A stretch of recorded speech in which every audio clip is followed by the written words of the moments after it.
সুস্বাগতম বন্ধুরা, আরএন কিচেনের পক্ষ থেকে আপনাদের সবাইকে জানাচ্ছি অনেক অনেক শুভেচ্ছা ও ভালোবাসা। আজকে আমি আপনাদের সাথে শেয়ার করতে যাচ্ছি একটা রাজকীয় স্বাদের সাবুদানার ক্ষীরের রেসিপি। চালের ক্ষীর তো আমরা সবাই খেয়েছি, তবে এই দারুণ মজাদার ক্ষীরটা যদি একবার বানিয়ে খেয়ে দেখেন তাহলে কিন্তু এর স্বাদটা আপনার মুখে লেগে থাকবে। তবে আর দেরি কেন, চলুন দেখে আসি এই দারুণ মজাদার, খুব সহজে বানানো যায় সাবুদানার ক্ষীরটি বানাতে আমাদের কি কি উপকরণ লাগছে। আমি এখানে সাবুদানা নিয়েছি আধা কাপ। এটা আপনারা যে কোনো সুপার শপে পেয়ে যাবেন। আর নিয়েছি আমি এখানে 1 লিটার পরিমাণের দুধ। নিয়েছি আমি কিছুটা কিশমিশ, নিয়েছি কিছুটা বাদাম। এই ড্রাই ফ্রুটগুলো আপনারা কমিয়ে বাড়িয়ে ব্যবহার করতে পারেন। আর লাগছে এখানে 2টো এলাচ। আর নিয়েছি আমি এখানে ঘি 1 টেবিল চামচের মতো। যেহেতু এটা সাবুদানার শাহি ক্ষীর তার জন্য ব্যবহার করব। আর নিয়েছি চিনি আধা কাপের মতো। এটা কিন্তু আপনারা কমিয়ে বাড়িয়ে নিতে পারেন। আমি একটা মিক্সিং বোলের ভিতরে সাবুদানাগুলো নিয়েছি। পানি দিয়ে প্রথমে একটু ভালো করে ধুয়ে নিতে হবে। ভালো করে পরিষ্কার করে 2-3 বার করে ধুয়ে নিয়েছি। ধোয়া হয়ে গেলে এখন আমি আবারও কিছুটা পানি দিয়ে এটা আধা ঘন্টার জন্য এভাবেই ভিজিয়ে রাখবো।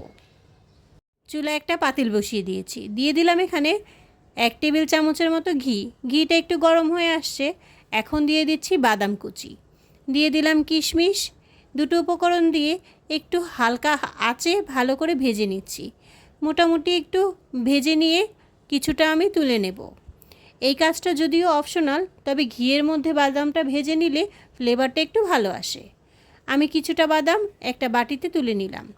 বাকিটার মধ্যে দিয়ে দিচ্ছি লিকুইড দুধ। দুধটা দিয়ে ভালো করে নেড়ে চেড়ে একটু গরম করে নেব। এখন দিয়ে দিচ্ছি এর মধ্যে এলাচ। 2টো এলাচ একটুখানি ফাটিয়ে আমি দিয়ে দিচ্ছি। ভালো করে নেড়ে জাল করে নিতে হবে। দুধটা একটু ফুটে ওঠা পর্যন্ত অপেক্ষা করতে হবে। ফুটে উঠলে এর ভেতরে আমি এখন দিয়ে দিচ্ছি সাবুদানা, যেটা আমি ভিজিয়ে রেখেছিলাম। এখন শুধু নেড়ে যাওয়ার পালা।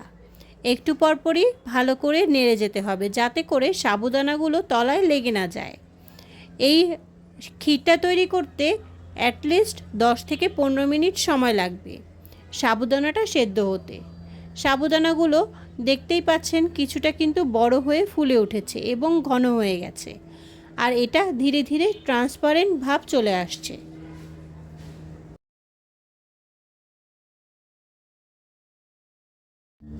দেখতেই পাচ্ছেন সাবুদানাগুলো কিন্তু ট্রান্সপারেন্ট হয়ে গেছে, তার মানে এটা তৈরি। বাসায় হুট করে মেহমান চলে আসছে, ডেজার্ট কি দিবেন ভেবে পাচ্ছেন না? আমার এই ভিডিওটি ফলো করে বাসায় বানিয়ে ফেলুন এই ব্যতিক্রমধর্মী শাহি সাবুদানার ক্ষীর। স্বাস্থ্যসম্মত এবং দারুণ মজাদার। আমার এই ভিডিওটি ফলো করে বাসায় একবার হলেও বানিয়ে দেখবেন।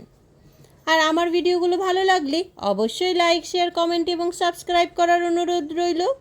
তবে আজকের মতো এখানেই বিদায় নিচ্ছি। সবাই ভালো থাকবেন। আল্লাহ হাফেজ।